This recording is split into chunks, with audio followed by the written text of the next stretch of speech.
மேகதாது அணைக்கு எதிராக முதல்வர் விஜய் கொண்டு வந்த தனி தீர்மானம் நிறைவேற்றப்பட்டுள்ளது. திமுக, அதிமுக, காங்கிரஸ், மனிதநேய மக்கள் கட்சி, விசிக உள்ளிட்ட அனைத்து கட்சிகளும் ஆதரவு தெரிவித்ததை அடுத்து ஒருமனதாக தீர்மானம் நிறைவேறியதாக சபாநாயகர் அறிவித்துள்ளார். குறிப்பாக மேகதாது பிரச்சனைகளுக்காக தனி நடுவர் மன்றம் அமைக்க வலியுறுத்த வேண்டும் என்ற உதயநிதியின் கோரிக்கையை தீர்மானத்தில் சேர்க்க முதல்வர் விஜய் முன்மொழிந்துள்ளார். தீர்மானத்திற்கு ஆதரவு கருத்து தெரிவித்து அனைத்து மாமன்ற உறுப்பினர்களுக்கும் எனது நன்றியை தெரிவித்துக் கொள்கிறேன். மாண்புமிகு எதிர்க்கட்சி தலைவர் அவர்கள் பேசும்போது அரசின் தனி தீர்மானத்தில் ஒரு கருத்தை சேர்க்க கோரியுள்ளார். அது குறித்து கீழ்கண்ட கருத்தினை பேரவைக்கு தெரிவிக்க விரும்புகிறேன்.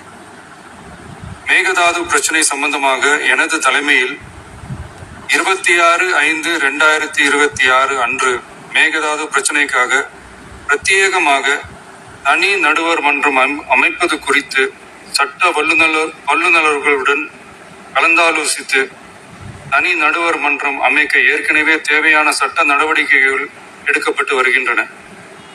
எனவே எதிர்க்கட்சி தலைவரால் அளிக்கப்பட்ட கருத்தினை 4வது பத்திக்கு அடுத்து கூடுதலாக சேர்க்கலாம் என மாண்புமிகு பேரவைத் தலைவர் அவர்களை கேட்டுக்கொள்கிறேன்.